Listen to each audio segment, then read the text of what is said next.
Hi, this is Alvin from Habib News 4317 East Broadway in North New York. We still have the green top at your very next stop. The same great service with more life. Give us a call, 501-663-1553 or 664-2992, or call our toll-free number 1-877-HABIBI-1. Diapers, pull-ups, hospital beds, wheelchairs, Simply Fit, diabetic supplies, underpads, and more. Your durable medical supply center.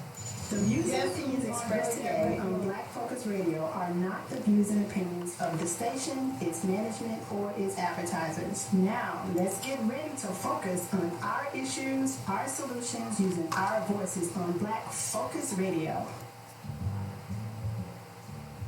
Welcome to Black Focus, the show designed with our community in mind, where we focus on our issues, developing our solutions, using our voices. Central Arkansas, surrounding areas, and the nation. Get ready. Black Focus starts right now. Phone lines open at 855-525-5683. So here's your host, David W. Coleman and Robert Webb.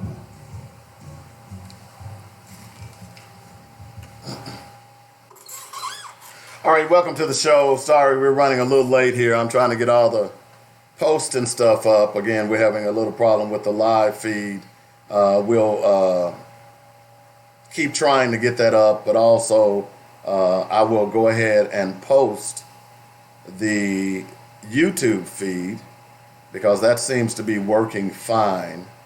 Don't really know what's going on with the live right now. You just never know with Facebook. This is a classic example why you shouldn't really depend on this modem, this medium, I should say. Let me try one other thing here and see if that'll help it. But right now, I don't really know what's going on with it. But I will post the YouTube version today and periodically throughout the show.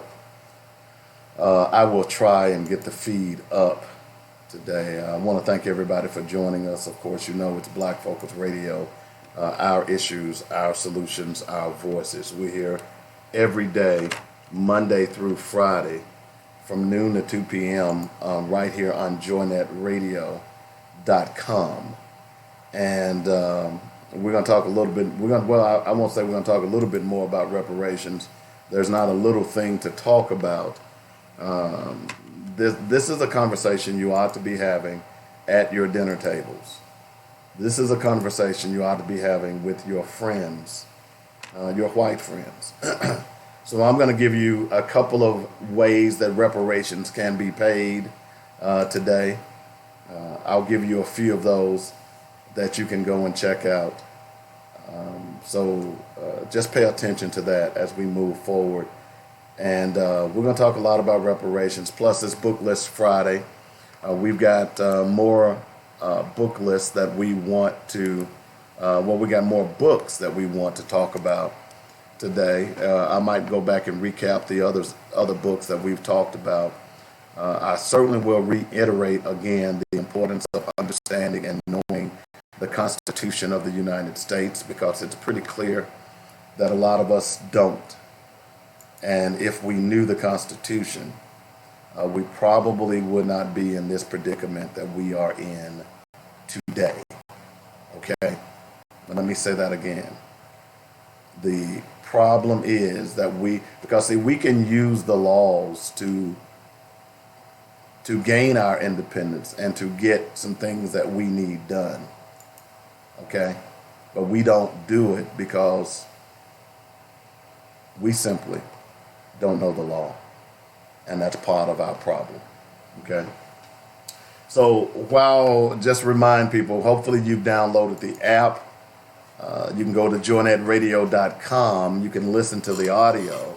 I know some of you all enjoy seeing me on Facebook, which is cool, but you can go ahead and click on the link that I provided as it relates to YouTube and get the audio version as well.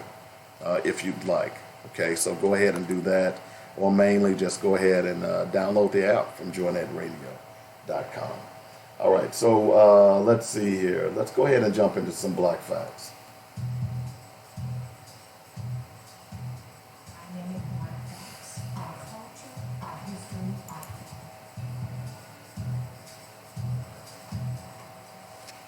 The irony is that many of the black facts that I read really speaks to why reparations are in order, because it's just so much stuff that was done to black people. Slavery alone, then you had the black codes, then you had Jim Crow. It was just so much that the fact that it is owed, that being reparations, I mean, the argument against is a moot point, because you can try to come up with an argument. It's kind of like the argument that they come up with about the Confederacy. Yeah, you can come up with an argument, but that doesn't mean that your argument is valid. You know what I'm saying?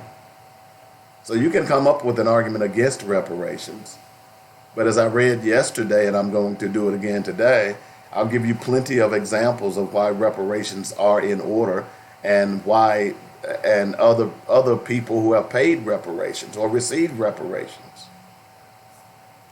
But let's go ahead and do a black fact. On June 21st, 1940, a 26-year-old black man named Jesse Thornton referred to a passing police officer by his name, Doris Rhodes. When the officer, a white man, overheard Mr. Thornton and ordered him to clarify his statement, Thornton attempted to correct himself by referring to the officer as Mr. Doris Rhodes. Unsatisfied, the officer hurled a racial slur at Mr. Thornton while knocking him to the ground, then arrested him and took him into the city jail as a white mob of men formed just outside.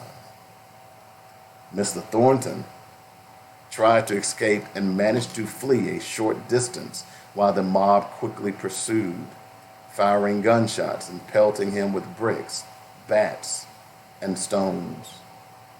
When Mr. Thornton was wounded in the gunfire and eventually collapsed, the mob dumped him into a truck and drove to an isolated street where they dragged him into a nearby swamp and shot him again. A local fisherman found Mr. Thornton's decomposing, vulture-ravaged body a week later in the Patsaligua River near Tuskegee Institute. Dr. Charles A. McPherson, a local leader in the Birmingham branch of the NAACP, wrote a detailed report on Mr. Thornton's lynching. NAACP lawyer and future Supreme Court Justice Thurgood Marshall provided the Justice Department with the report and requested a federal investigation. The department in turn instructed the FBI to determine whether law enforcement and other officials complicit in lynching, but there is no record that anyone was ever prosecuted for Mr. Thornton's murder. Below is a death certificate of Mr. Thornton from the Alabama Center for Health Statistics.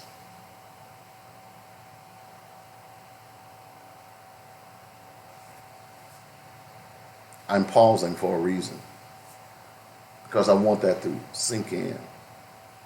That here was a black man who did not refer to a white man as Mr., and he was hung. Now you say, well, they didn't attach a rope, but they hung him just the same, just like they did Bradley Blackshire. This is more evidence of why reparations are in order.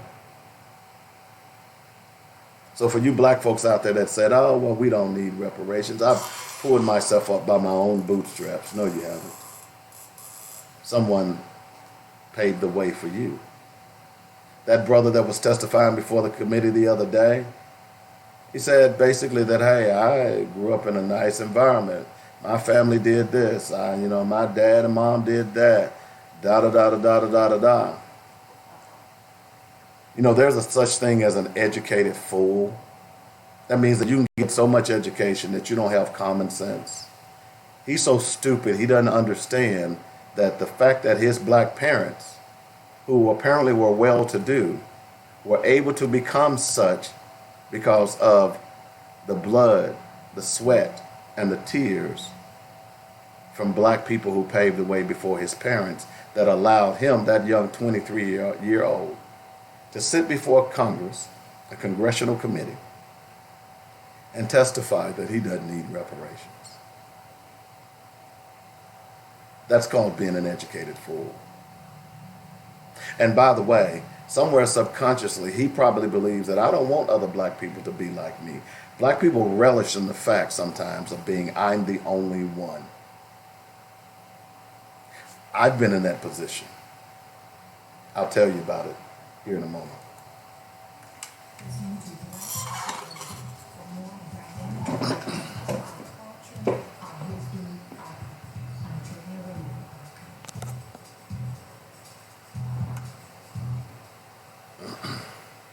I'm going to try and reboot my device to see if I can, because for some reason it's not attaching to Facebook. I'm pretty sure it's not my device, but you know, we'll deal with it as such. So I told you that I was at one point the only black. I've unfortunately, in many instances in my life, I've been the only black. I remember at 10 years old, my mom sending me to Camp Grundy off of Highway 10. I was the only black. And I remember my mother specifically saying to me, and I would tell her that I hate this camp. Now, don't get me wrong, I loved camping. I loved fishing. I loved boating. I loved swimming. But the problem was, I was the only black person.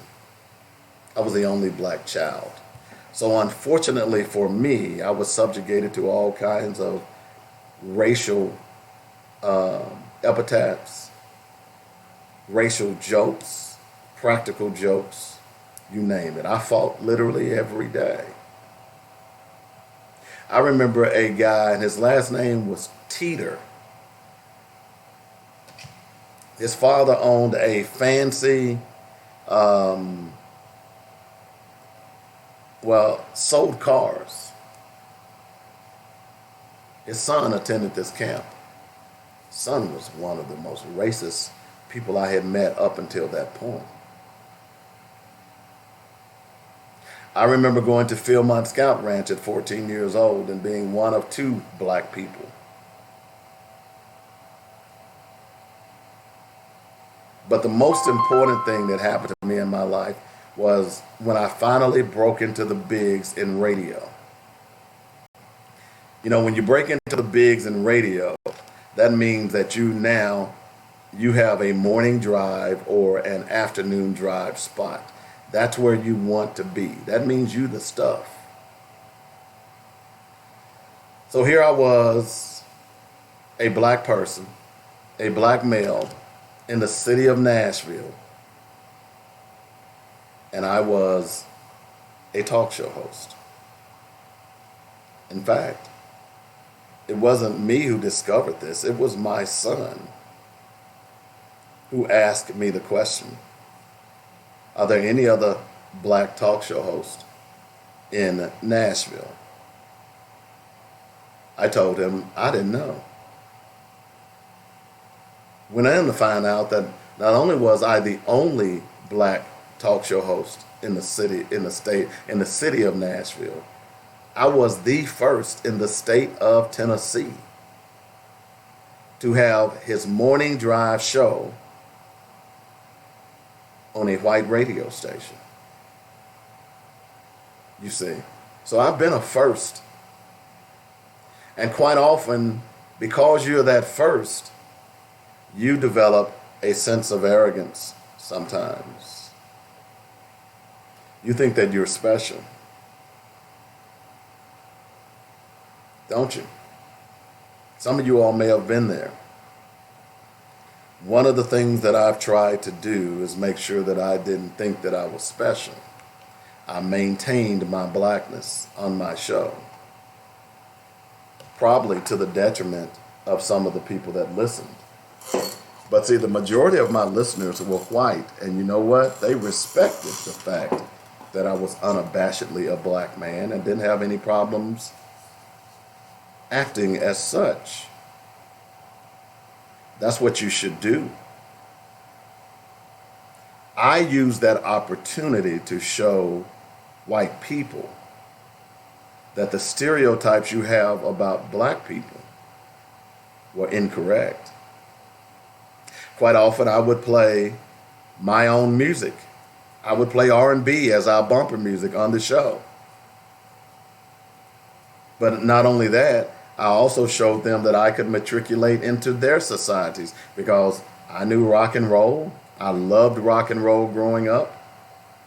I was a music fanatic. But never did I feel like I was privileged because I was the only black person to have a radio show. Quite often, I would be the only black person at a press conference. Now, there was a black newspaper there, but, and I found that there were some of those black people who envied me because I was on a white radio station. I'm telling you this because, see, I understand this stupidity that some black people want to think that they're special because you can move into a white neighborhood. That you can move into, you're the only black on your job. While I was the only black talk show host in the entire state of Tennessee, when the Tennessean did an article to that effect, one of the things that I said is, that's sad. There should be more. I found it interesting that black people could play sports, but they couldn't talk about sports. You even see that here in Little Rock right now. Though, in my opinion, and I've been in the radio business for almost 35 years now. And I will tell you that the sports show here in Little Rock is the whitest show that I've ever heard in my life. In fact, it's almost to the point where, in fact, I can't listen to it. It's the whitest show that I've ever heard. How is it that in this day and time that you have a morning drive show and you have no black host? It is the whitest show that I've ever heard, and I've been in the radio business a long time. So I didn't relish in the fact that I was the only one, or I was the first. I quite often would go and talk to young black kids about getting into the radio business. If you've heard me talk to the interns that are on the show, I talk to them, although the two of that are here, they will tell you that I don't really want to be in the radio business. But I talk to them about the advantages of being in this business. And within the 6 weeks that they're going to be here, I might just change their minds. I showed them how to mix a spot yesterday, and they were fascinated. Oh, that's how you do it. Yeah. So when I see black people who have become successful off the blood, the sweat, and the tears of other blacks, because again, you didn't get in that position because you were black by yourself. Someone prayed for you. Someone fought for you. Someone stood in your stead. When I see black people with that attitude that, hey, I did it myself, that's a problem. That's a problem. So when this young black brother who's 23 years old testifies before a subcommittee and claims that because his parents did this, this, and this, not understanding that his parents were preceded by blood, sweat, and tears of black men and women, I'm offended. You see, I no longer get offended by white racism because it's to the point now where I expect it. That's sad to say. It's to the point now that I expect white racism. What I don't expect is black people supporting white racism. But you know they do it because it's out of ignorance. Just like that story I just read about Mr. Jesse Thornton, who was hung. What wealth, what property were his ancestors or his descendants denied because he was no longer there? What trials and tribulations did they go through because a white man, a white police officer, by the way, decided that he would arrest a black man because he didn't call him Mr. We have a problem in America. Racism is a disease. It has affected every one of us. Some have been cured. Some are so infected that they will never be cured. But the point I guess I'm trying to make is that we need to make sure that we're going to a doctor. And the doctor is knowledge. The doctor is education of self, not education about books, not education about science. Your real education begins about self. And if you don't know self, then you'll allow subjugation. You know, part of the reason that Africans, they took the books from Africans and they didn't want them to read during slavery is because they knew that their lie would be exposed. They knew their lie would be exposed. And now with the invention of the internet, we're beginning to see how their lies are being exposed. And the sad thing about it, many of us are afraid. Many of us are afraid to accept. You know, I love my Christian brothers and sisters, but some of y'all need to read a book. Because you all are so lost. No offense. If you do nothing else, go back and study the history of religion. Go back and study the history of your faith, whether it's Muslim, whether it's Christianity.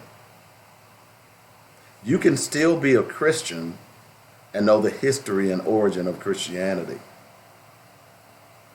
That doesn't diminish it. It makes you stronger. I tell my black brothers and sisters all the time is that, my Christian brothers and sisters, that you know what, if you know your faith, that makes you stronger. You know, this used to be my argument when I was practicing Christianity, is that I would also learn stuff about Buddhism and Islam.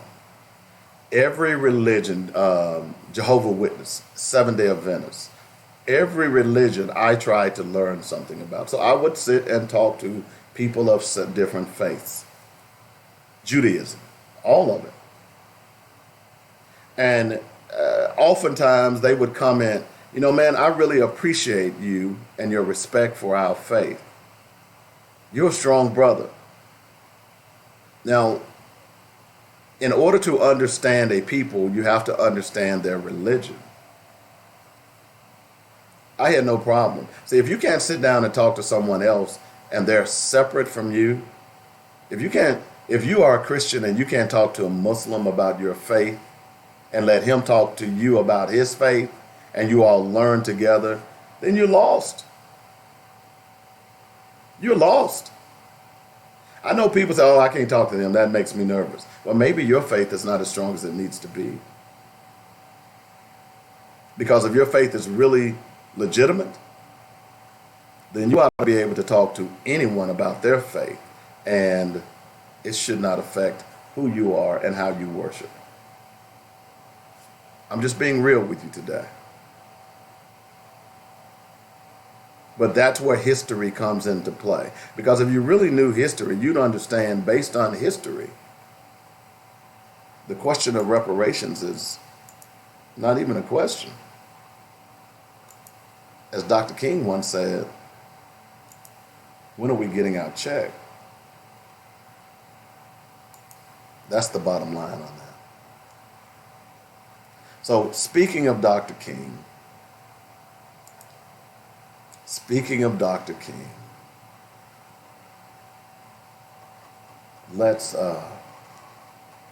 play some Dr. King. And what do you think his thoughts were on reparations?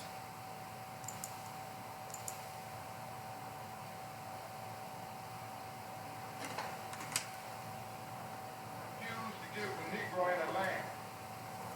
Through an act of Congress, our government was giving away millions of acres of land in the West and the Midwest, which meant that it was willing to undergird its white peasants from Europe with an economic floor. But not only did they give the land, they built land-grant colleges with government money to teach them how to farm. Not only that, they provided county agents to further their expertise in farming. Not only that, they provided low interest rates in order that they could mechanize their farm. Not only that, today many of these people are receiving millions of dollars in federal subsidies not to farm, and they are the very people telling the black man that he ought to lift himself by his own bootstraps. And this is what we are faced with. And this is the reality. Now, when we come to Washington, in this campaign, we are coming to get our check. Many of y'all support Dr. King, don't you? Many of y'all believe in Dr. King, don't you? So there was Dr. Martin Luther King, you all's Messiah, some of you all's Messiah, telling you unequivocally what the government did for white people, but has refused to do for black people.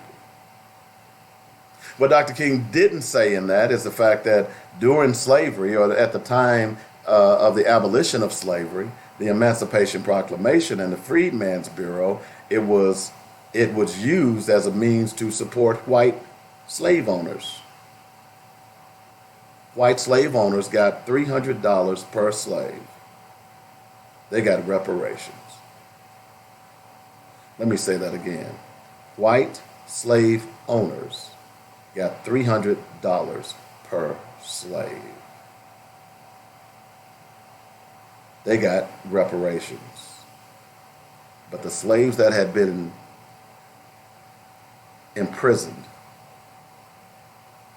killed, maimed, raped, beaten, sold, they got nothing.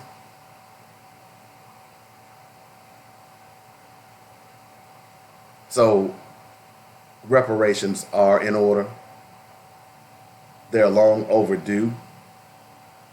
And any person, be black or white, who would say that they're not needed, I'm just going to be honest with you. You're a damn fool. And I want you to take that personal. I'm sitting here right now. A Washington Post article that was published September 15th.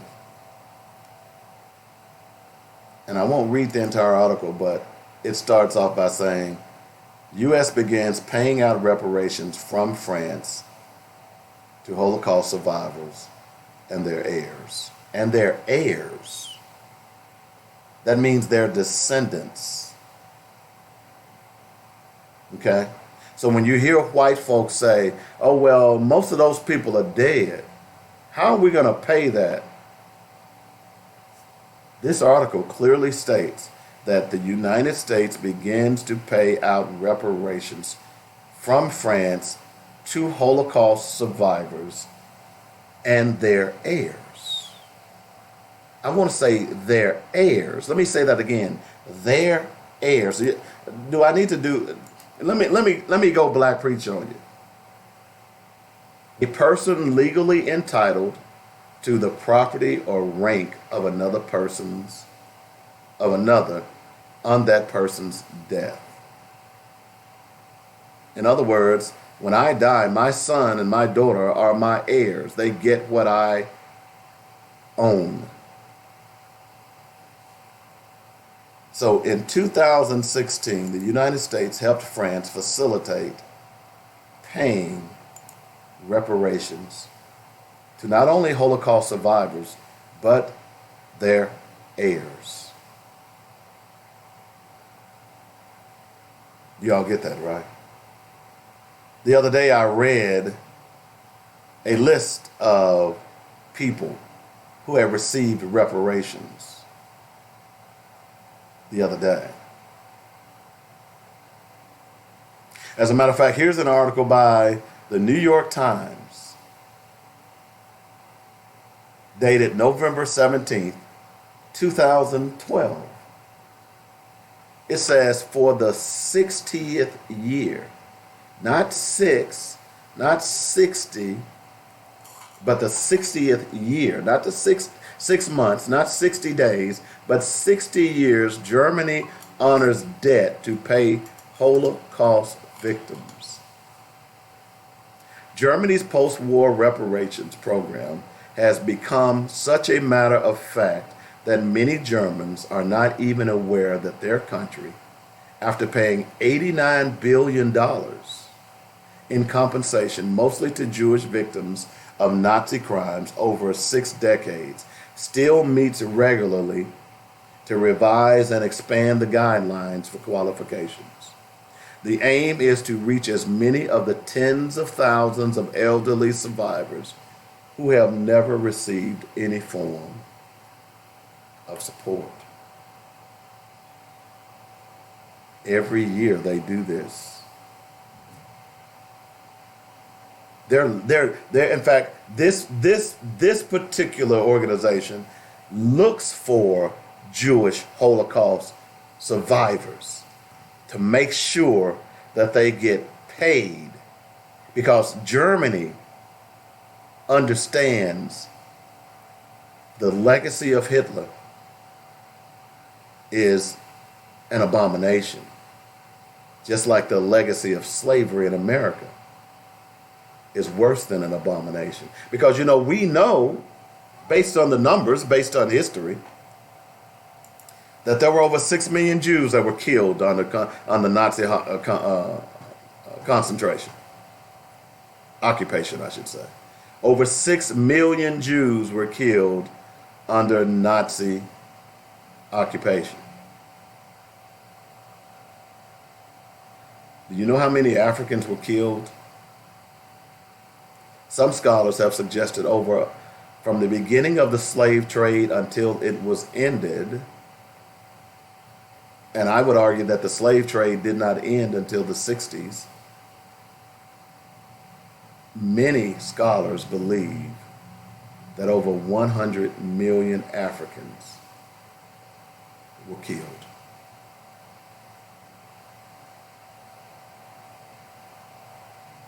But let's just say that it's not even 100 million. Many scholars I've even seen numbers lower than that, 30 to 40 million. I've even seen 10 million. That puts it closer in line with the Jewish Holocaust. Because see, what happened during slavery was truly a Holocaust.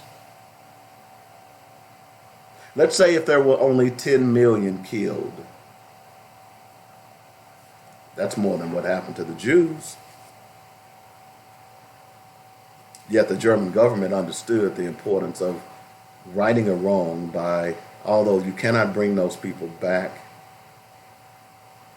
you can at least make sure that their descendants are taken care of. What is this argument against reparations? Well, you know what? There isn't one.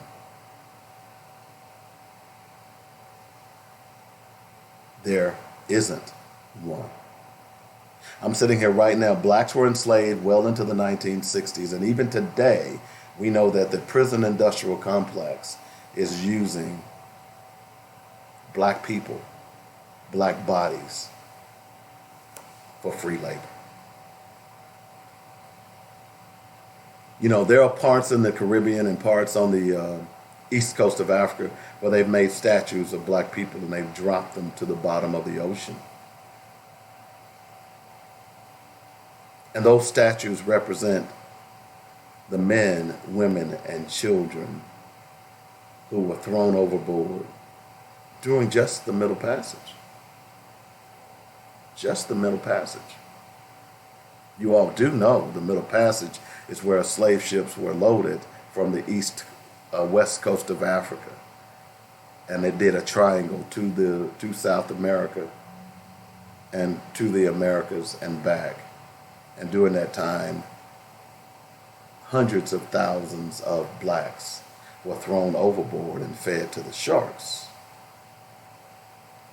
I've read accounts where slave ship captains had written where that there was a trail of blood and sharks would follow these ships because the sharks knew that there would be eventually a free meal, that meal being black bodies. So what's at the bottom of the Atlantic? How many black bodies were thrown overboard? America, Great Britain, Portugal, all of these white nations. Yeah, we do deserve reparations. And anyone who talks against it, I'm going to say it again, is a damn fool. I don't want reparations because it's a handout. It's something you owe our ancestors. And because they are gone, now you have to pay their descendants.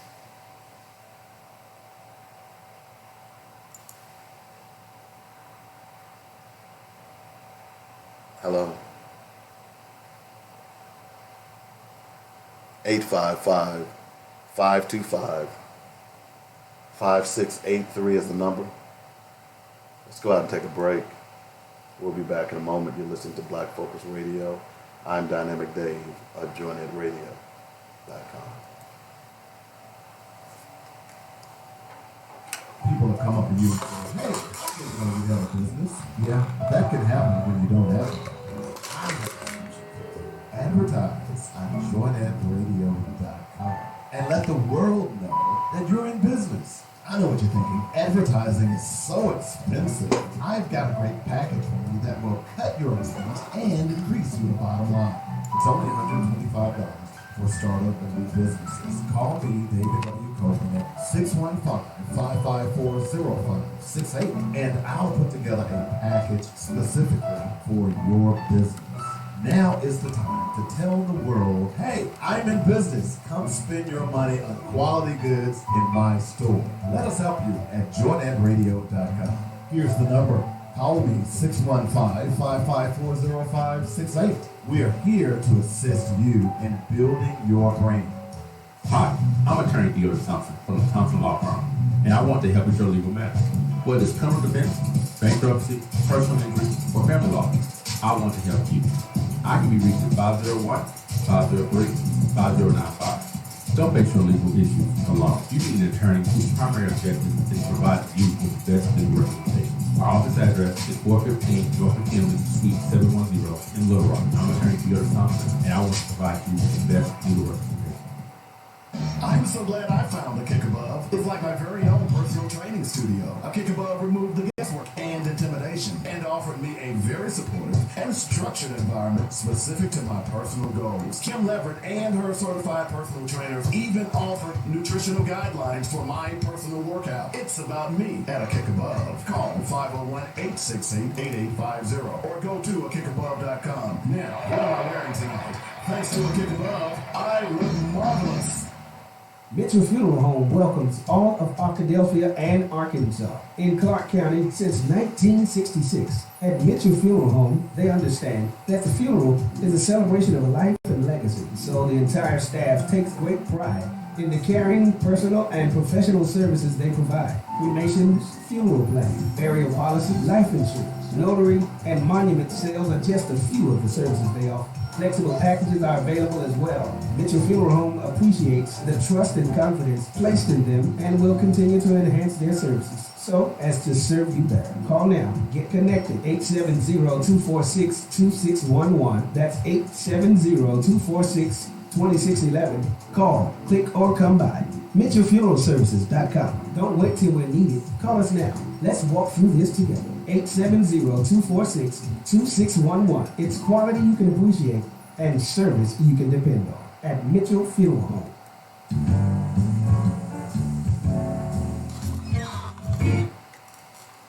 All right, welcome back to the show. I've spent the first hour making my case for reparations. I want to give you a list, and someone published this morning. It's from All Black Everything. And it says, how can America pay reparations to black people? And although I don't agree with some of them, but I think all of them are pretty good. There are 6 items that they talked about that we're going to talk about here. First of all, eliminate cannabis license fees and award grants to black cannabis entrepreneurs. The federal government set aside funds to cover licensing fees, grants up to $250, and award low-interest federally backed loans to up to $500,000 for black cannabis entrepreneurs and allow a pathway to the industry for former black felons. I don't know that that's going to make a big deal. Okay, I'll discount that one. I'm going to go through the list and I'll tell you the ones that are credible and the ones that are not. I do agree that anybody that's in jail now that is in jail for pushing marijuana only, because if you're pushing crack, cocaine, crystal meth, heroin, all of those illicit drugs that cause death and destruction in the black communities, I don't agree that you get your sentence that's commuted. But if you were just busted for a pound of marijuana, then I think you should be out of jail. Number 2, cover down payment expenses for first-time black home buyers. I like this one, okay? First-time black home buyers should receive government down payment assistance up to $15,000 to buy land or an asset. Here's why this one is important.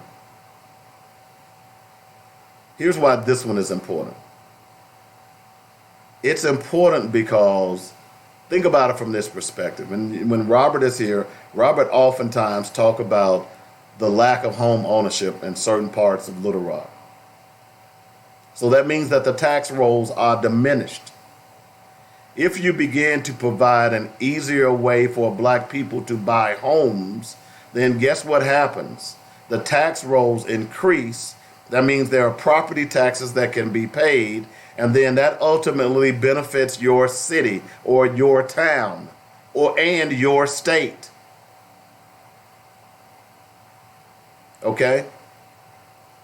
So if you simply provide, in fact, payment assistance, not a loan, but payment assistance, if you set aside $15,000 from me, I would go buy a house today. Even as old as I am, I don't really want a house because, I'm going to be honest with you, I don't want to do the yards.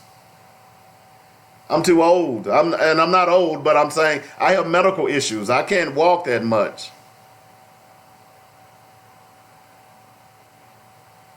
I agree. It's going to bring out I'm not talking about predatory lenders. This has to be backed by the government, LaTanya, so that we need to make sure that there will not be any predatory lenders. And if, in fact, the government says, okay, I'm going to designate XYZ bank, or banks, plural. These are the guidelines you will follow. Then the predators can't take this money. Because You say the government can't do that? Well, yeah, they can. I'm in the grant writing business. I help people write grants. When you go out and pursue a grant and you get that grant, there are certain guidelines you must follow. There are certain things that you can spend that money on. So that means that you can't go out and spend half of the money on salary. The government tells you, here's what you have to spend it on.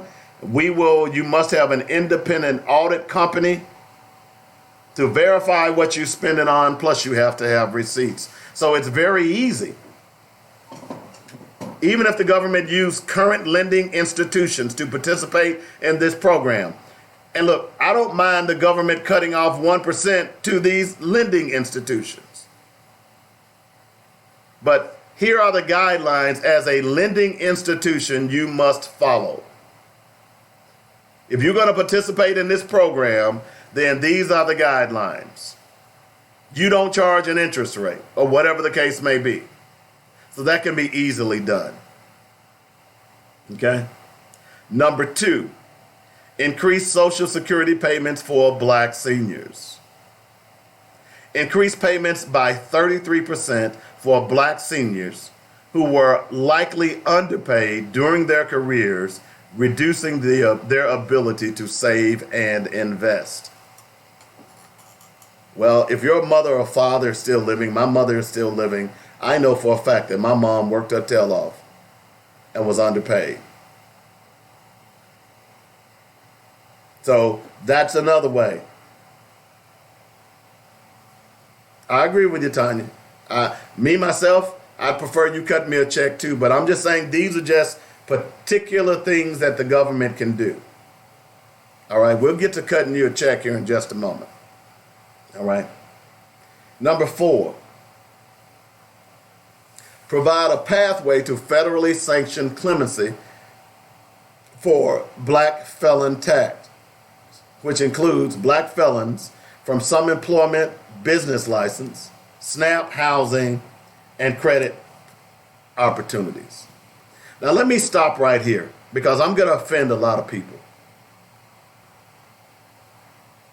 You know, I saw a meme the other day that said if Black people are going to start boycotting white businesses, then you should start with the prison system. Now, I understand that the prison industrial complex is set up to incarcerate Black people, particularly Black males. But there are certain things that you can do to avoid prison. So I'm not for every Black felon getting out of prison. Because if you murdered someone, if you caused the murder of someone, you don't deserve to get out of prison. You need to do your time, bro. Okay? Just like I said earlier, I don't agree that if you sold heroin, crystal meth, crack, cocaine, you need to serve your time. You know, part of the reason that I am so tough on Freeway Rick Ross, not the rapper, but the guy who initiated or set up the network to distribute cocaine across America. You know, over the last couple of years, he's been on a redemption tour. He wants Black people to show sympathy for him. If you're in the sound of my voice and you're listening to me right now, how many of you have a relative, a friend that was hooked on crack cocaine or cocaine, period? In part because Freeway Rick Ross helped the federal government set up the network to distribute cocaine to the Black community. So as people are paying Rick Ross to come and speak to their organization, my argument is that everything that Rick Ross earns, he should be giving it to the Black community. He doesn't deserve to earn one penny because it was Rick Ross in part who caused that young mother to become a prostitute to sell her body because she wanted crack cocaine. Or it was Rick Ross who caused the young black male to become a prostitute to sell his body because he was hooked on crack cocaine. Or sell their home. Or beat their mother or their father. To kill another brother because he wanted crack cocaine. That was Rick Ross. Some crimes you commit, you don't deserve exoneration. Marijuana, I'm game for that. But every one of us, I could tell you the story of my brother who at 66 years old today still has not kicked his habit. Still can't kick his habit. Has been in and out of institution after institution, jail cell after jail cell, but still has not kicked his habit. So when you tell me that, when you just make a blanket statement that black felons ought to be exonerated, I said a long time ago, we spend too much time on the prison industrial complex. Don't get upset with me. We're spending too much time on the back end as opposed to the front end. I've got two more that I'm going to cover next hour. Two more of these, how America can pay reparations. But I needed to talk about this for a moment. I needed to stop here for a moment. Let me say this again. Yeah, I know there are a lot of black males in prison. In part, to some extent, because of the system. I understand all of that. But I think we spend too much time worrying about them in prison as opposed to trying to stop our black males from going to prison. That's why I put together the Teenage Survival Kit back in 2006. Because I got tired of black males going to prison. No one is giving them information that they can use every day of their lives to try at least to avoid some of the pitfalls of going to prison. In fact, many of us condone it. Oh man, you know that brother out there banging and slanging, he good. He doing it. He got his car.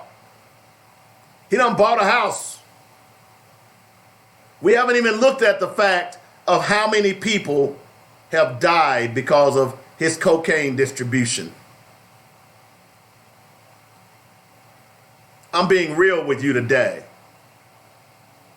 Because I'm all for dismantling the prison industrial complex. But you know how you dismantle the prison industrial complex? You stop going to prison. Now, I know what you're going to say. Well, the laws are set up because that's why so many black people are in prison.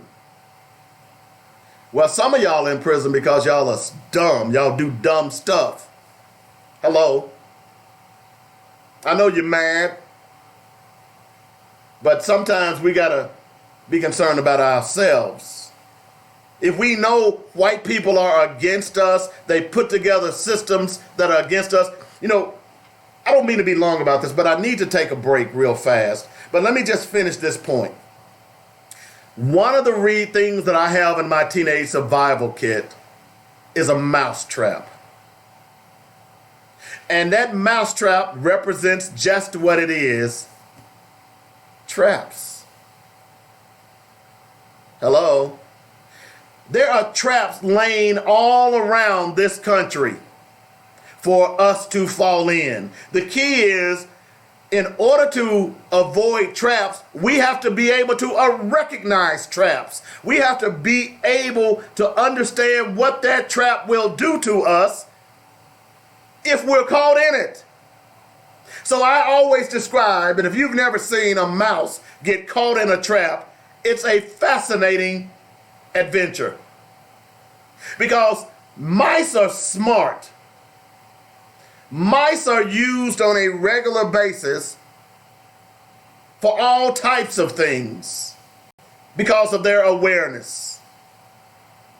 But just like dumb people, mice make dumb mistakes. So imagine this for a moment: when a mouse sees a trap and that cheese is on, or that bait is on the end of that trap, that mouse realizes that it's a trap.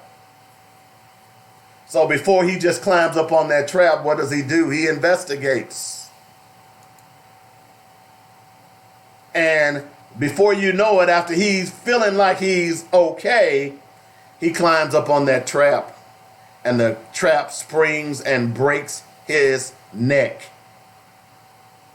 So my point in using traps in the Teenage Survival Kit is to show, at least get young people to understand that something that may look good can always end up in a trap. So what we ought to be doing, as opposed to spending so much resources trying to get people out of prison, which is needed, we should be doubling our resources to keep our children from going to prison. And that would dismantle the prison industrial complex. When I get back, I got 2 more points of how America can pay reparations to black people. You're listening to Black Focus Radio. I'm Dynamic Dave on JoyNetRadio.com.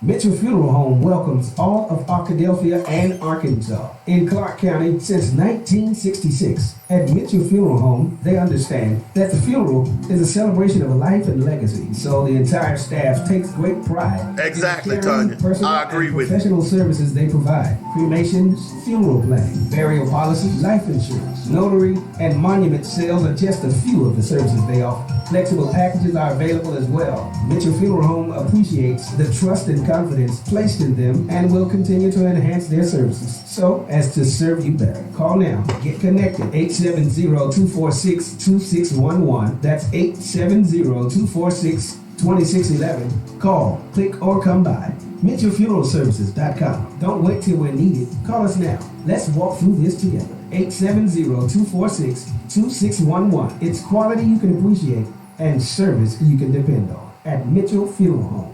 Hi, I'm attorney Theodore Thompson from the Thompson Law Firm, and I want to help with your legal matters. Whether it's criminal defense, bankruptcy, personal injury, or family law, I want to help you. I can be reached at 501-503-5095. Don't face your legal issues alone. You need an attorney whose primary objective is to provide you with the best legal representation. Our office address is 415 North McKinley, Suite 710 in Little Rock. I'm attorney Theodore Thompson, and I want to provide you with the best legal representation. I'm so glad I found a Kick Above. It's like my very own personal training studio. A Kick Above removed the guesswork and intimidation and offered me a very supportive and structured environment specific to my personal goals. Kim Leverett and her certified personal trainers even offered nutritional guidelines for my personal workout. It's about me at a Kick Above. Call 501-868-8850 or go to akickabove.com. Now, what am I wearing tonight? Thanks to a Kick Above, I look marvelous.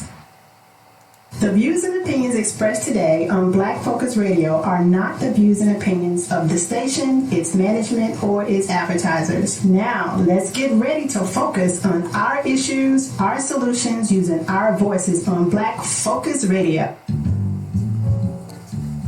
Welcome to Black Focus, the show designed with our community in mind, where we focus on our issues, developing our solutions, using our voices. Central Arkansas, surrounding areas, and the nation. Get ready. Black Focus starts right now. Phone lines open at 855-525-5683. So here's your host, David W. Coleman and Robert Webb.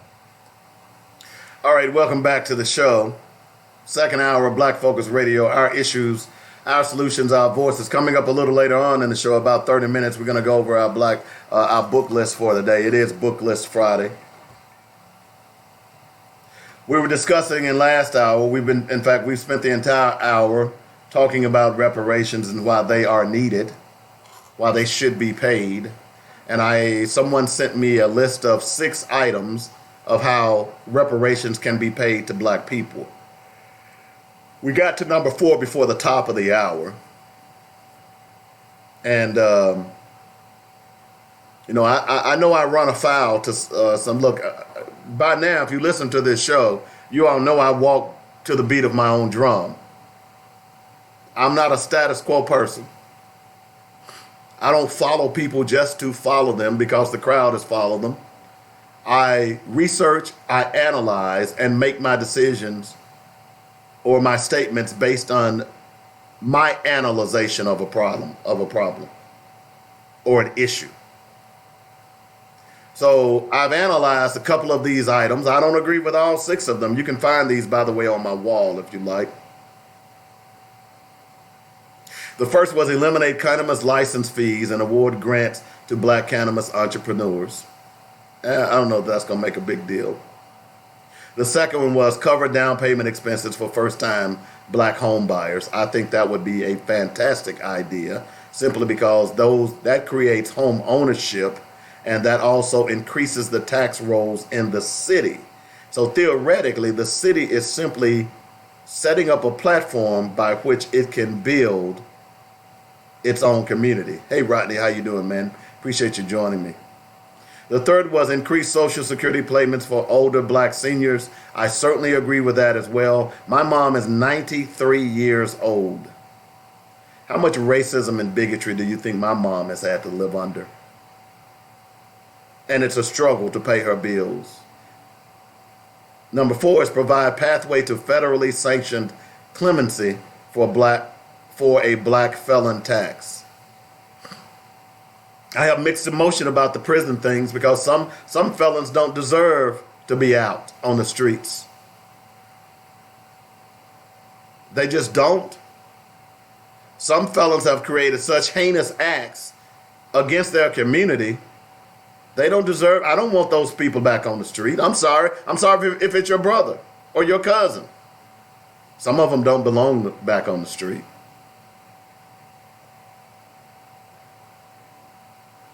And I said last hour that we're spending too much time worrying about felons as opposed to elementary schools or elementary school children. Because Dr. Kwanzaa Kunjufu says that the prison to pipeline begins in the 4th grade. So if we would spend more time on preschool to 4th grade as we are spending on getting felons out of prison, we could bankrupt the prison industrial complex. I'm not saying don't spend time on current black felons. Yes, some of them are in prison for reasons that makes no sense. Some of them were framed. Some of them didn't have lawyers. But some of them deserve to be where they are. And they don't deserve to be out. That's just my opinion. Now, number 5. These last 2 are very good in my opinion. Number 5 is forgive black student loan debt and make higher education free for black students. Federal government cover 2 years of post-secondary education for black students and forgive student loan debt for black college graduates after 5 years of on-time payments.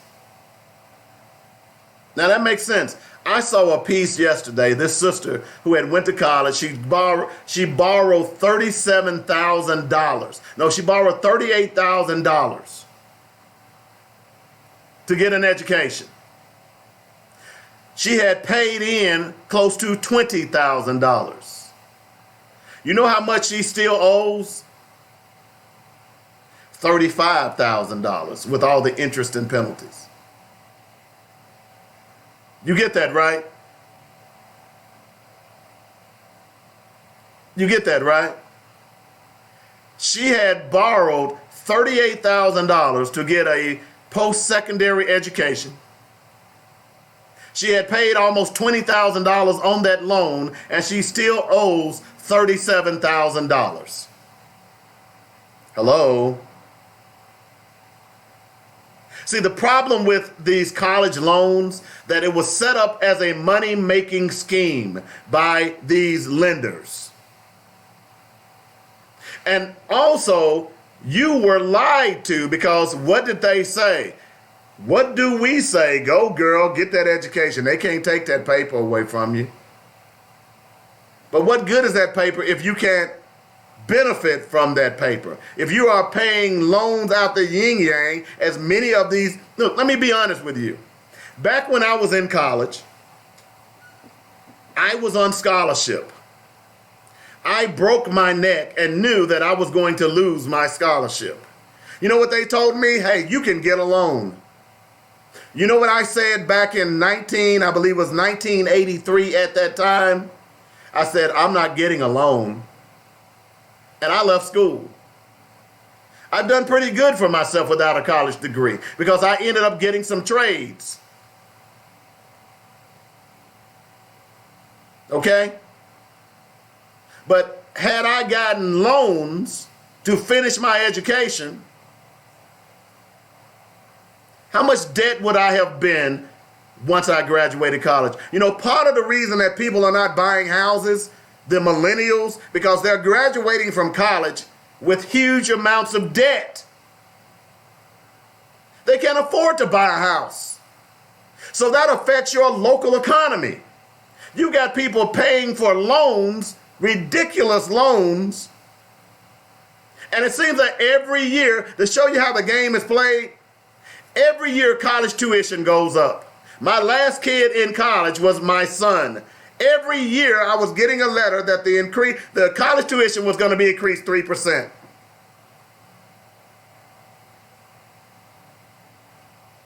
So what I'm saying to you is this college loan, school loan thing is nothing more than a racket.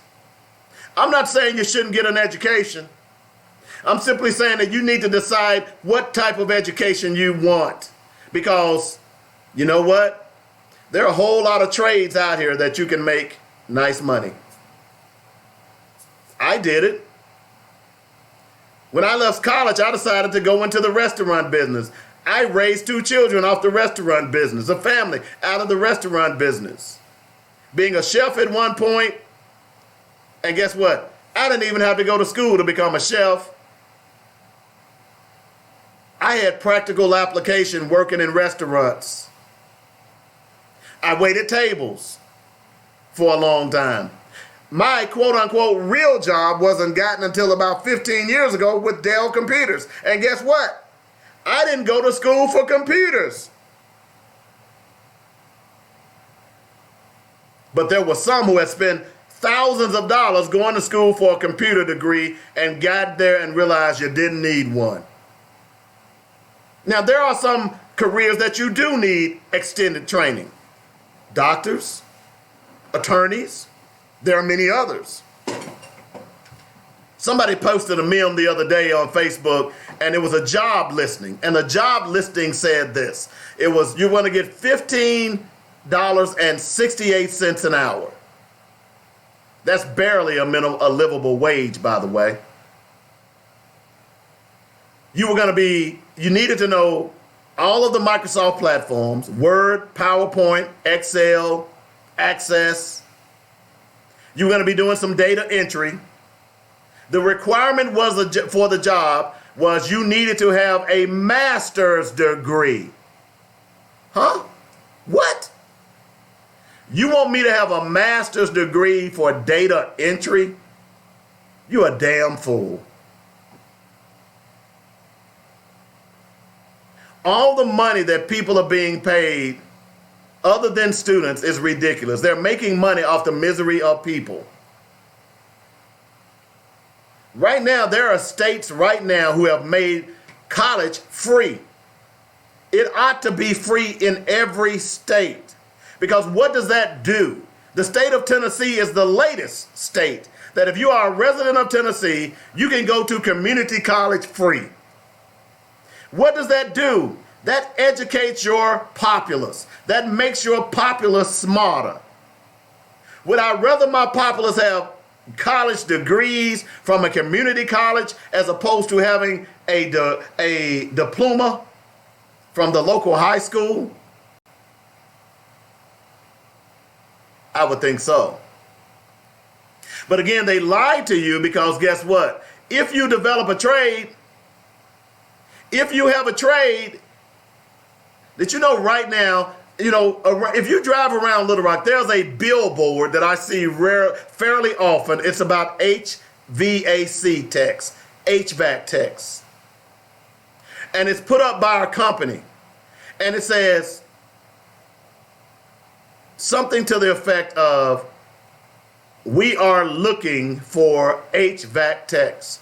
And in looking, it's scratched out, and written above looking, it says, we need HVAC techs.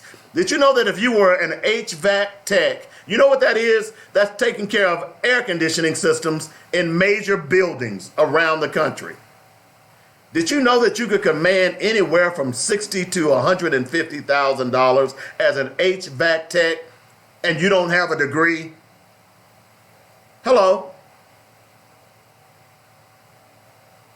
Did you know that many of these trades start off at $60,000 to $65,000 of just 2 years of schooling? And many of those schools only cost $5,000 to attend. So imagine if you got a loan for $5,000 to get that certificate to become a diesel motor repair person, or an HVAC person, or a plumber, or a chef. Imagine how much money you could earn and how quickly you could pay back that $5,000, as opposed to borrowing $30,000 and $40,000 and $50,000 to get a degree that you probably won't use. Because it's amazing how many people I meet who went to school who are not practicing their field of study. But you got that paper. They can't take that away from you. But they sure as hell can take your house or your car or anything else that you have, an asset, when you default on that loan. So let me ask you, was that worth it? Was that 4-year degree worth it? Were you waking up every night worried about someone knocking on your door?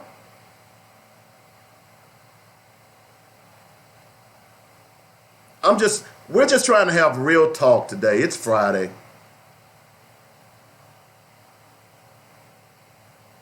So making higher education and forgiving loan debt to black students, I think you need to do it to all students.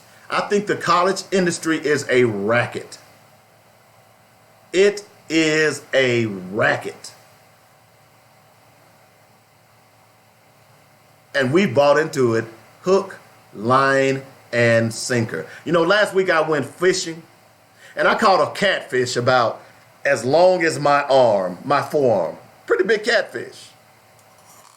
And one thing that amazed me about that catch, most of the time fish are hooked on their lip. This catfish had swallowed the hook, part of the line, and the sinker. Whereas the hook had lodged itself in the back of that catfish's throat. It was so deeply embedded that I couldn't take my pliers and unbed it. So I ended up having to cut the line and start a new line.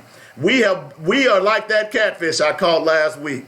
We bought into this lie of higher education is gonna make you a better person. Or I know why black people do it. Is because we've been denied education for so long, and we've been fed this line of gobbledygook that, girl, go to college, get that degree. They can't take that from you. But you know what? You're right. They can't take it from you. But you know what? You have nothing to show for it but $60,000 to $80,000 in debt. Now, I'm talking from experience because I have a daughter who is now a clinical psychologist, who has a master's degree, who is pursuing her PhD. My poor baby girl is in tons and tons of debt. But the difference in what she's doing is the fact that she actually has a job that can help her retire that debt. She's making really good money. But the majority of you all that get those degrees, your jobs are not paying to help you cover that debt. And you're slowly but surely spiraling downward out of control. headed towards bankruptcy. So my argument is on that one is that, yeah, forgive black student debt, but my thing is you need to forgive all student debt.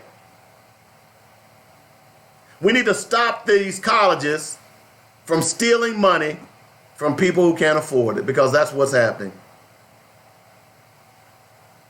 That's what's happening.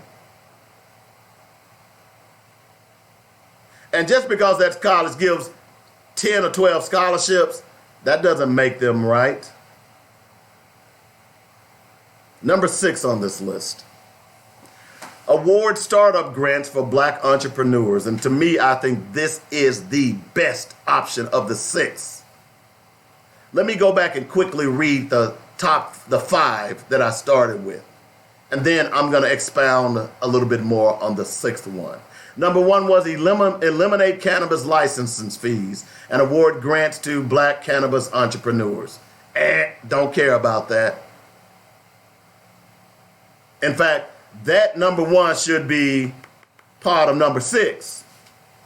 Because number 6 says award startup grants for black entrepreneurs. But again, I don't agree with number 1. Number 2, cover down payment expenses for first-time black home buyers. I totally agree with that. Because guess what happens? If people buy houses, that increases the tax rolls. That means that there are more taxes being paid to the city, and that city can use that money for various things. So you want people buying homes. That's a good one. Number 3, increase Social Security payment for black seniors. I totally agree with that. Many black seniors that live today have lived under the auspices of Jim Crow. But I said earlier, my mother is 93 years old. She's lived under the auspices of Jim Crow. She deserves to be paid. Number 4, provide a pathway for federally sanctioned clemency for a black felon tax.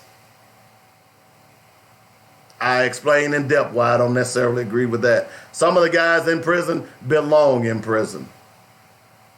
And I don't feel sorry for you. What we ought to be doing is putting together things to keep our children out of prison. That comes in programs. That comes with churches doing more for the community. That comes from black civic organizations. That comes from black fraternities and sororities doing more for black children on the front end as opposed to doing something on the back end. Number 5 was forgive student loan debt and make higher education free for black students. My argument is that it should be free for everyone. Because if I have an educated populace, then I'm going to be a much more successful nation. Number 6 is my favorite. Award startup grants for black entrepreneurs. Annually, up to $10,000 for entrepreneurs who want to start a business that competes for contracts awarded by federal and state governments. To me, this is the best idea of all 6. Why? Because just like first-time home buyers and building homes, entrepreneurship is the lifeblood not just of the black community, but of America. If we build our entrepreneurial structure, then we could solve a lot of problems in our community. Part of the reason that I talk about black businesses and supporting black businesses on a regular basis, literally every day, is because I understand how black businesses can save the black community. You see, having more food stamp programs is not going to save the black community. Having more subsidized housing is not going to save the black community. Having more welfare programs is not going to save the black community. Now, let me be clear. I'm not saying they're not needed. What I'm looking for are solutions. I'm not looking for Band-Aids. A solution is black entrepreneurship. I've told you over and over again that if we support black businesses, we could change the whole environment in our communities. We could stop, remember, we can stop young black boys. Remember, I said we need to be more focusing on stopping black children from going to prison. So that means you have to do something on the front end, not the back end once they are in prison. So if I have a black business, you all have heard me say this before, guess what I'm going to do? I'm going to look to hire a young black male. I'm going to look to hire a young black female. So not only am I going to give them business tips, I'm going to give them life tips. I'm going to encourage them. I'm going to be their mentor. I'm going to stand with them. They'll be able to use my name as a reference when they want to go and get that big time job. But more importantly, if I start a black business and 10 other people start a black business in a black neighborhood, then guess what happens? That black neighborhood begins to grow.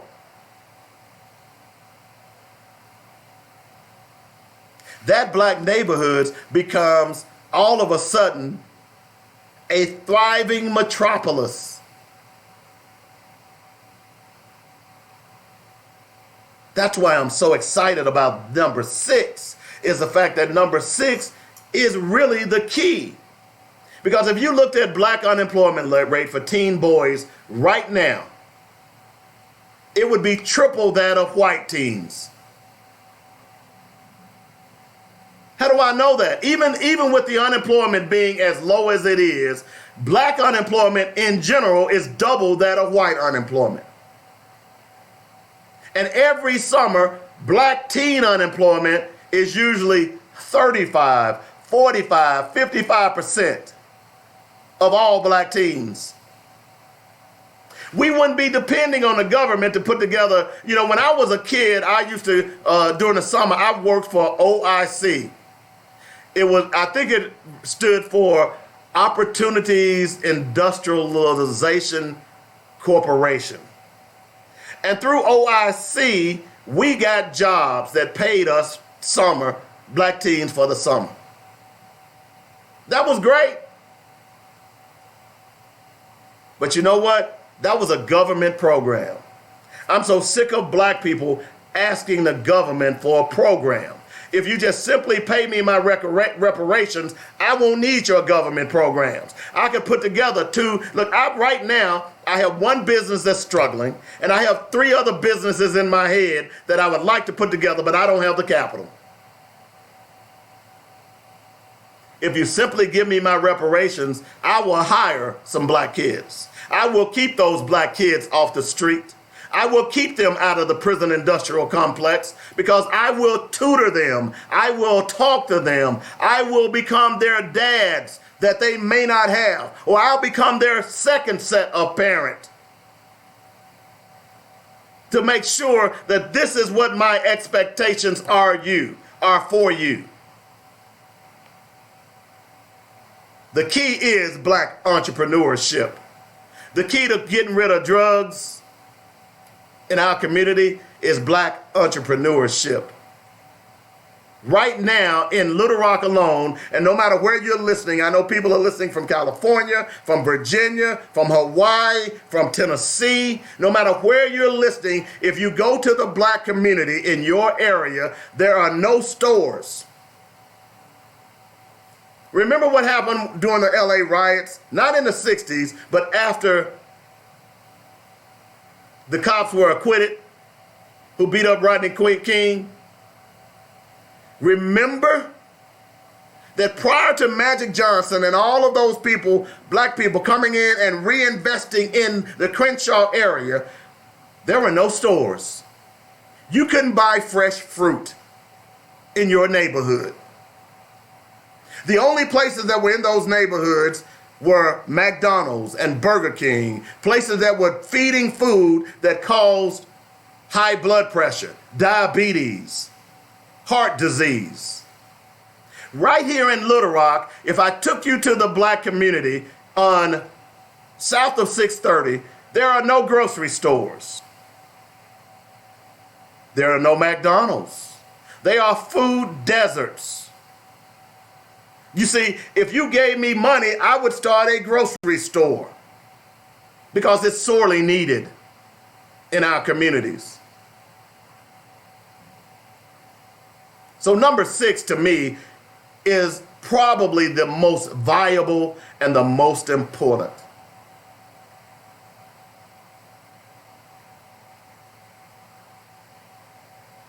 Those were 6 items how America can pay black people reparations.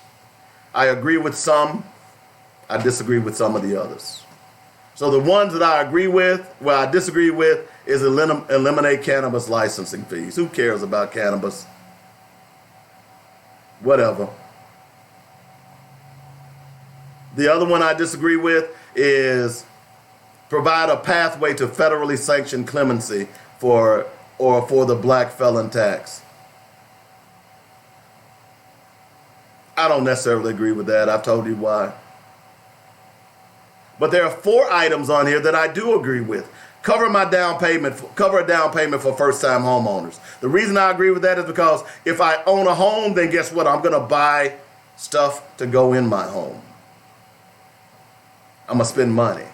And then I'm going to pay property taxes. That's going to be paid to the city in which I live. That's going to increase the equity in the city. Increase Social Security payments to black seniors. That's a no-brainer. In fact, Social Security payments should be increased to all seniors, but specifically black seniors. Forgive student loan debt and make higher education free for black students. You know what I said? Everybody ought to get free education. As far as you want to go, it ought to be free. And then, let's say, for instance, after you get your master's degree and you want to pursue a PhD, by the time you get your master's degree, you ought to be working on pretty decent jobs. Then you can pay for your master's degree. And the last, which I think is the most important, is award startup grants for black entrepreneurs. Yep, you're right, Tanya. They do have first-time home buyers programs. I don't know that they give you $15,000, but I agree with that. Now, some of you all out there are saying, hey, I don't want you to create a program. And I said this last week. I agree with these options, but for me, don't come creating some program that has to be filtered through someone else. So I agree with you, Tanya. I want my check. Give me my money and let me do what I want to do with it. Now, I know what I'd do with it. I'd invest in my business. But if someone wants to buy a Cadillac, so be it. That's their money. They deserve it. If someone wants to go on a sabbatical and fly around the world, so be it. That's their money. So yeah, those who want a check, cut them a check. There is not one way. There should be multiple options on how these reparations are going to be paid. There should not be one person deciding, oh, well, we need to do business entrepreneurship. No. Black people are not a monolith, and we certainly don't want black politicians treating us as such by saying, I speak for the black community, so they deserve to have this. No. What you black politicians and you politicians who claim that you are for reparations, what you ought to be doing is listening to people. You know, in that hearing, they had scholars. They didn't have any historical scholars, which I found interesting. You know what they didn't have that I saw? They didn't have regular Joe Blows. They didn't have people like me or you. They didn't ask the question, well, sir, if you got reparations, or how would you suggest that we pay reparations? You got to talk to the regular folks. You got to make sure that they know what's going on. 855-525-5683 is the number. That's how you get in touch with me.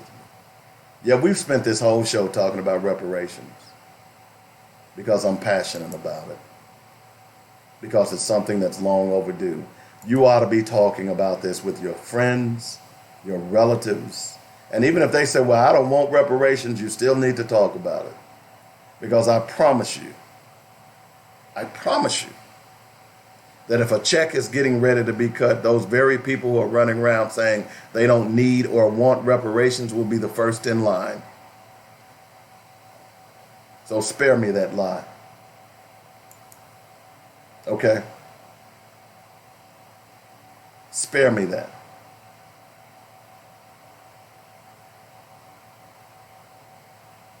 $855. I agree, LaTanya. What I would have, they had Dr. Julian Malveaux, but I would have loved to have seen Dr. Claude Anderson on that panel. I would have loved to have seen Dr. Claude Anderson on that panel. Because, see, Dr. Claude Anderson is the only person that has put together a plan for black people. We just refuse to accept him. We just refuse to accept the plan because that's going to inconvenience us. You know what I'm saying, Vern? 855-525-5683. Reparations are needed. Reparations are in order. It's not about if we should pay them. The question is, when are you going to pay me? When are you going to pay us? We want our check, as Dr. King said. I think I need to play that piece one more time so y'all can get the crux. Because, see, there are a lot of people out there who want to follow Dr. King's teachings, but you want to conveniently follow his teachings. And what I mean by that is that you want to pick and choose the teachings you want to follow. You don't want to follow all of them. You want to pick and choose. But if you are a Dr. King disciple, then you have to accept all that he says. So here is you all's great leader, Dr. Martin Luther King, talking about reparations. And by the way, this wasn't in 2019. You know, Dr. King was killed in 1968. In 1968, Dr. Martin Luther King was talking about reparations. Listen to this. At the very same time that America refused to give the Negro any land, through an act of Congress, our government was giving away millions of acres of land in the West and the Midwest, which meant that it was willing to undergird its white peasants from Europe with an economic floor. But not only did they give the land, they built land-grant colleges with government money to teach them how to farm. Not only that, they provided county agents to further their expertise in farming. Not only that, they provided low interest rates in order that they could mechanize their farm. Not only that, today many of these people are receiving millions of dollars in federal subsidies not to farm, and they are the very people telling the black man that he ought to lift himself by his own bootstraps. And this is what we are faced with. And this is the reality. Now, when we come to Washington, in this campaign, we are coming to get our check. That's Dr. Martin Luther King. That was recorded back in what, 1967? The funny thing about that, he talked about the farmers and they're getting millions of dollars in subsidies. Didn't United States farmers just get another subsidy from this federal government? I've always been fascinated at white people upset when a black mother gets welfare.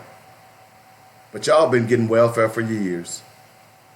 In fact, the farmers have been getting welfare for years. Didn't they just write another $3 billion check to undergird the farmers of America? Isn't that welfare? Let's be real here, folks. They have been paying reparations to white people for decades. For decades. They paid it to white slave owners. They paid it to white business owners. They pay it to white farmers. By the way, farmland that was stolen. 28 million. Thank you, LaTanya. They just cut a $28 million check to white farmers. Isn't that welfare? Hello? But they don't want to give money to black folks. As I said earlier when I started this discourse, that there is nothing that you can argue, to tell me that black folks don't deserve reparations. You can fix your mouth and twist your brain all you want. There is nothing you can say to me that says black people don't deserve reparations. And it's not from an emotional standpoint by which I'm speaking. I'm speaking pure, unadulterated facts. Let me say it again.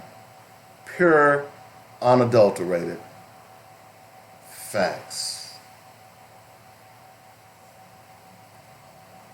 855-525-5683 is the number.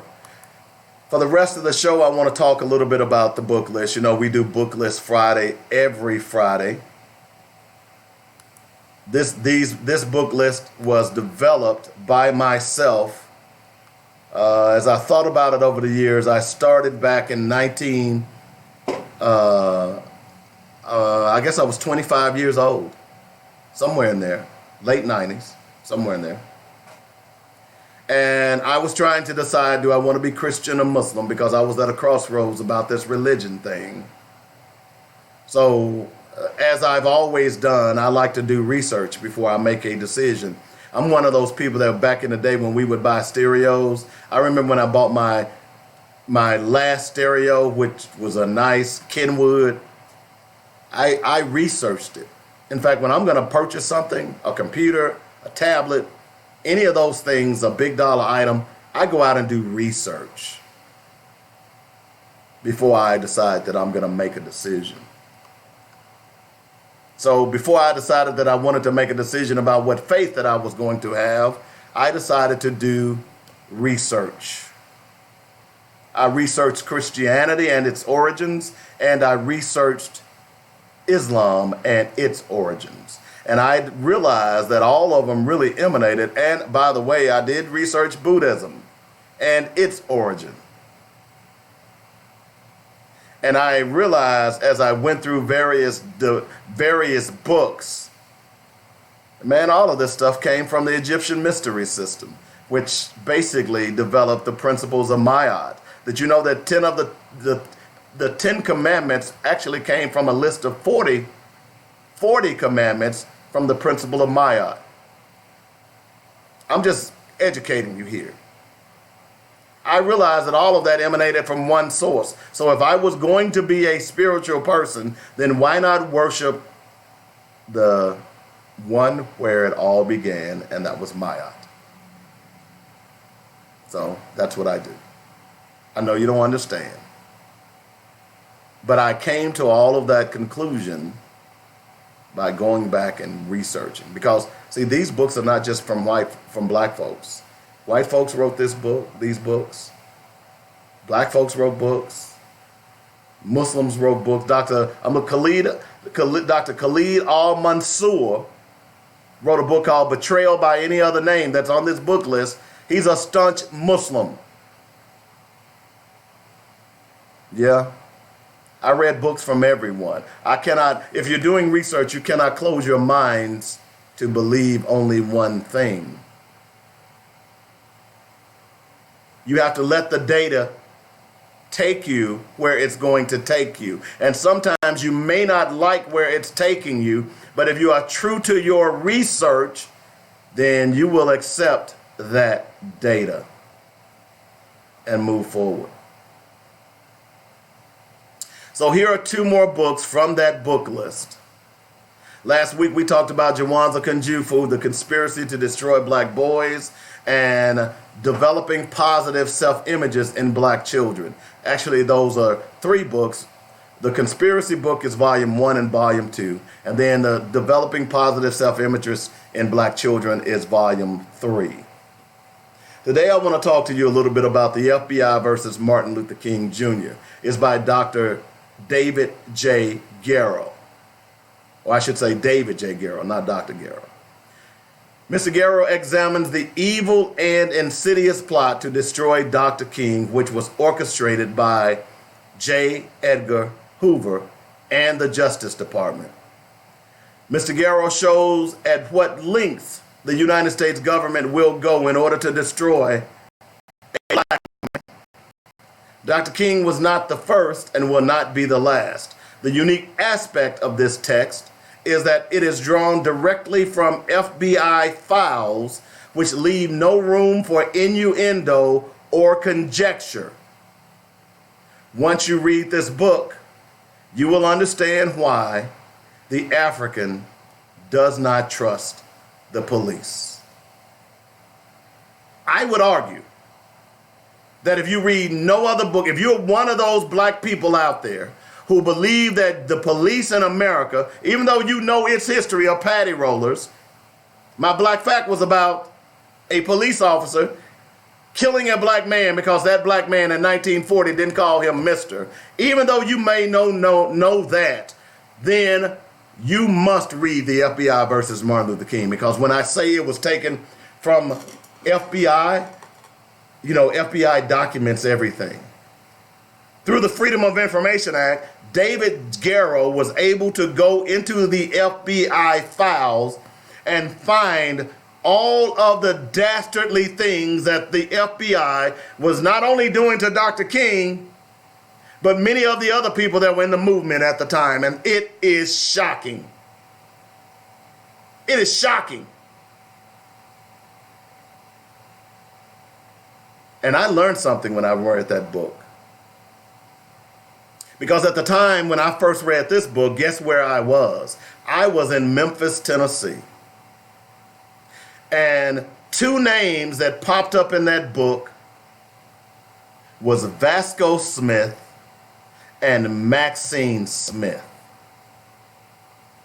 Now, those names may not mean anything to you all here in Little Rock, but in Memphis, and if you know the history of the NAACP, you know that Maxine Smith at one point was the national secretary of the NAACP. Hello? It was suggested in that book that Maxine Smith and Vasco Smith may have alerted police where Dr. King was the night before he was murdered.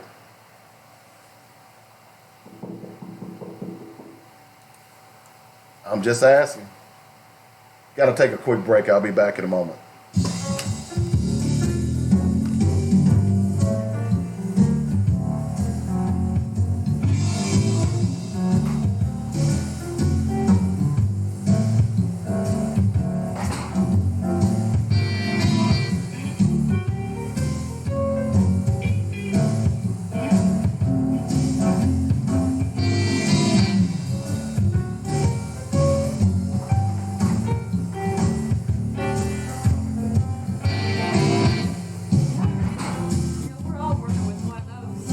Oh, I gotta get rid of You mine. look like a different guy. And even when I see you live, All right, welcome back to the show. We're wrapping up. Of course, we're reviewing my book list. We're talking about the FBI versus Martin Luther King Jr., written by David J. Garrow. And I was telling you about Vasco and Maxine Smith. By the way, when I first moved to Memphis, Vasco Smith was a county commissioner.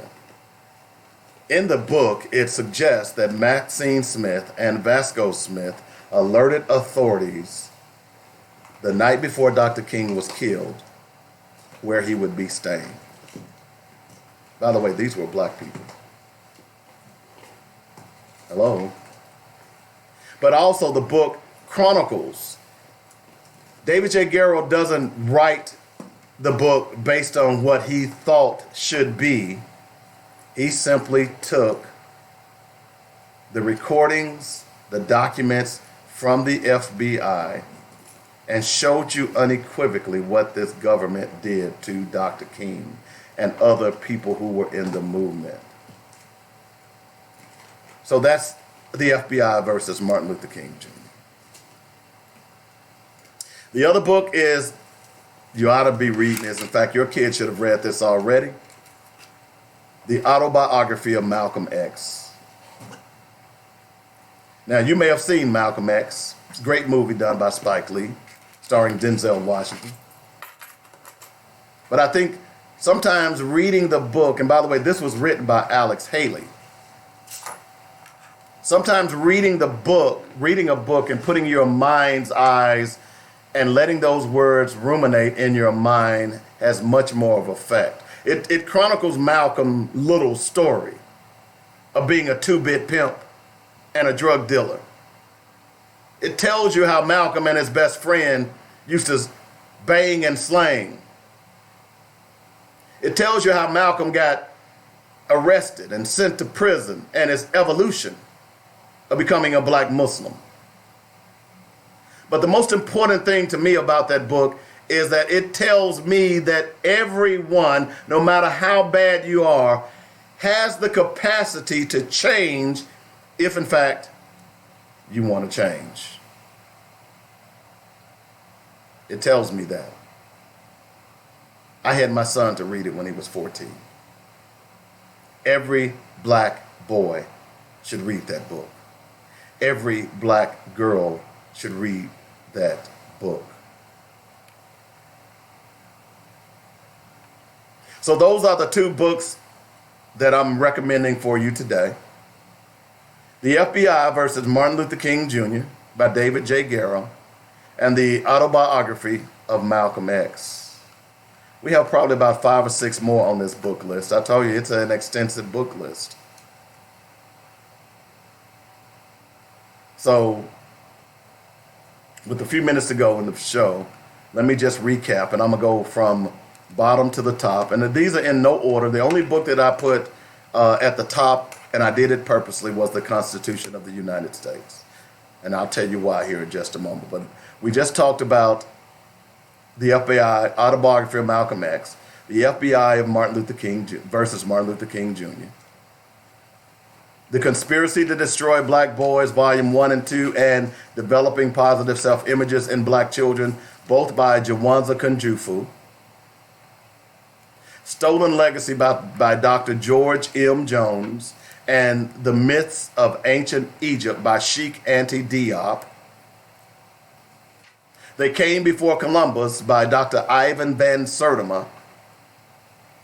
The Black Presence in the Bible, Volumes 1 and 2 by Reverend Walter McCrae. From Babylon to Timbuktu and the Valley of the Dry Bones by Dr. Rudolph Windsor. The ISIS Papers by Dr. Francis Cress Welsing. The Miseducation of the Negro by Dr. Carter G. Woodson. Powernomics and The Black History Reader, 101 Questions You Never Asked by Dr. Claude Anderson. $40 Million Slave, The Holy Quran, The Holy Bible, the Original African Heritage Edition. And last, the Constitution of the United States. Because, again, my argument is that if you don't understand the rules by which you are governed, you will be abused. And that's currently what's going on in America right now. Black people don't understand the Constitution. In fact, many black people have never read the Constitution. So you don't understand how to use the Constitution for your benefit. You know, one of the things that Malcolm disagreed with Martin about is the fact that he asked Martin King, he said, why are you fighting for civil rights? Civil rights is something that has to be renewed on a regular basis. Why aren't you fighting for human rights? Why don't black people in America take their argument to the United Nations the way nations have through history and demand your human rights, not your civil rights? Human rights cannot be taken. Civil rights can. But you know what? Even then, we did not understand the Constitution. Even now, we are teaching our children that when you're pulled over by police, cooperate, which is the wrong. Police will tell you that's not the thing to do. Attorneys will tell you that's not the thing to do. Keep your mouth shut and ask for an attorney. You see, had the Central Park Five knew that, then they wouldn't have gotten in the predicament that they were in. Yeah, some would argue that, well, they were trying to railroad them to jail anyway. I agree with that. But the fact that they had a coerced admission of guilt allowed that railroad track to be greased. You must, if you don't have a Constitution in your home, if you're not reading it, if nothing else, you ought to be reading the amendments. You want to understand what the First Amendment, you know, it amazed me when 13 came out and everybody didn't realize that part of the 13th Amendment was a ploy to continually to arrest black people post-slavery. Nobody knew. I did, because I have a Constitution. When people say, hey man, did you know that? I say, yeah, and I'd pull out my Constitution and wave it at them. Yeah, I did. You must understand the laws by which you are governed. That old saying, when in Rome, do as Romans. You know, if you go abroad right now and you commit a law, you can't, you commit a crime, you can't say, oh, I'm an American. No, you are subject to the laws of that land.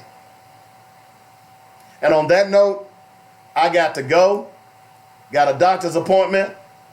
Headed out, but I got to do it one more time.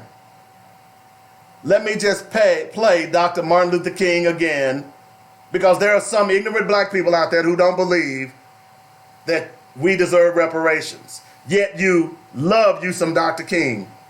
So if you espouse to the philosophies of Martin Luther King, then you got to believe we deserve reparations. Hope you all enjoyed the show. Don't forget to join me in the morning for the weekly sports magazine. We'll be talking a lot about the NBA draft and what took place. We got to rock and roll.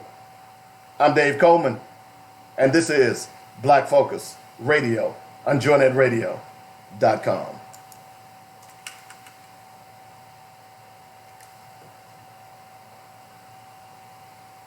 See y'all later. Y'all have a good day. Hope you enjoyed the show. Are you doing this podcast? Say what? Are you doing this podcast or is Jason coming? What podcast? The one coming up on Angola. You talking before today? Oh, I'm not. I've got a doctor's appointment at 2:30, so I'm assuming that he's going to be here. Land grant colleges the government money to teach them how to farm.